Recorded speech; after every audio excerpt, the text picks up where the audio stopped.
Claro que sí, es mucho más grave y como marca Carolina Navarrete, y no es el único caso, ¿no? No es que descubrimos todo esto a propósito, ¿no? Del caso del secuestro de Ronald Ojeda, ¿no? Este teniente retirado del ejército venezolano secuestrado en Chile, en la Comuna de Independencia, porque, solo poner un ejemplo, ¿no? Estos adultos mayores que fueron asesinados, los asesinos, ¿no?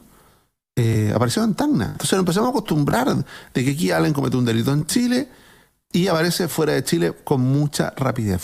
De hecho, fueron detenidos en Tacna por la cooperación que existe entre las policías de Chile y de Perú. El equivalente a la Policía de Investigaciones de Perú fue el quien los detuvo. Pero más allá de esa eficacia, ¿no? Más allá de esa cooperación que no existe con todos los países, lamentablemente, pero que sí está operando muy bien con el Perú, uno dice, bueno, qué facilidad, ¿no? Cuando uno habla de la vulnerabilidad de nuestra frontera, ¿cuánta evidencia más necesitamos del poco control que hay sobre nuestra frontera, sobre la poca capacidad que tenemos de alguna manera de evitar que el crimen organizado use esa vulnerabilidad en nuestra propia contra? José Francisco Lago. Sí, bueno, hay un par de temas que preocupan especialmente porque claro, ahora vemos la consecuencia más práctica, si se quiere, de la ausencia de inteligencia. Pero yo creo que aquí hay un problema que es un marco general y que ha estado presente desde el último tiempo, y es cómo se abordan los temas importantes para el país. Aquellos que requieren transversalidad, que requieren compromisos a largo plazo, que requieren acuerdos de Estado, es decir, que no dependen del gobierno de turno. Y la verdad es que cuando uno ve y ve que son problemas que uno diría, bueno, son de mínimos civilizatorios o de supervivencia del Estado, desde un sector de la política se abordan de forma caricaturesca.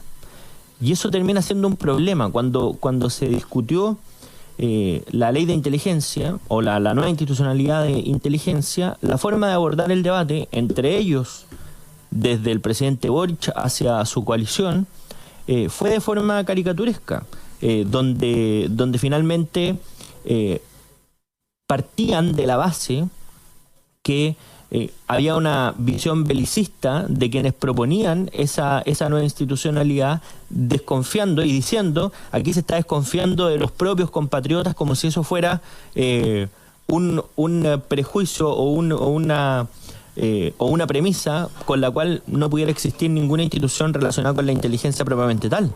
Después, cuando uno aborda problemas como, lo menciono porque vienen desde el mismo sector político, el control del orden público, la forma caricaturesca de abordarlo era, aquí se está criminalizando la protesta social. Y esto sí está más relacionado con esto, es cuando se intentó controlar las fronteras, restringir la entrada, incluso en un inicio con la inmigración haitiana, cuando esto era a través de visas de turismo. Después se decía ahí en la discusión se decía que esto era simplemente por xenofobia, que la migración tenía solamente resultados positivos, y aquellos que querían controlarla, obviamente nadie ha hablado de eliminarla o restringirla completamente, sino que controlarla para que se cumplan las leyes, básicamente, era un acto de xenofobia. Y la pregunta es, ¿cómo se pueden acordar cosas que se requieran para el Estado, para la supervivencia del Estado y de la calidad de vida de las personas, por supuesto, con personas que abordan estos problemas con ese prejuicio siempre? Y a mi juicio, la muestra ya más potente fue cómo interpretó una parte de la izquierda, por ejemplo, la frase del presidente Piñera cuando dijo, después del 18 de octubre, estamos frente a un enemigo poderoso. Uno puede decir, mira, quizás no fue la mejor frase, en el mejor contexto, eso puede ser discutido, pero la interpretación de la izquierda fue, el presidente le declaró la guerra a su pueblo. Esa fue la reacción, y uno puede entender que esas sean frases de redes sociales, ¿verdad? Pero no eran frases de redes sociales. Se dijo en los debates presidenciales, se dijo, lo dicen parlamentarios, se dijo en la discusión de la ley de inteligencia. Es decir, cuando se abordan desde ese punto de vista estos problemas y no se hacen las distinciones adecuadas, bueno, finalmente es imposible o es muy, muy, muy difícil estar intentando avanzar en este tipo de cosas, cuando finalmente quienes deberían ser tus aliados, terminan siendo los adversarios para este tipo de política. Y cuando uno dice, no, mira, es la inteligencia contra enemigos externos, finalmente tienen más aliados en Chile a propósito de las trampas que hacen que fuera del país. Por tanto, no ha sido posible tener una institucionalidad a la altura de lo que requieren los desafíos, no solamente de la modernidad, sino que de lo que hoy día en concreto requiere nuestro país.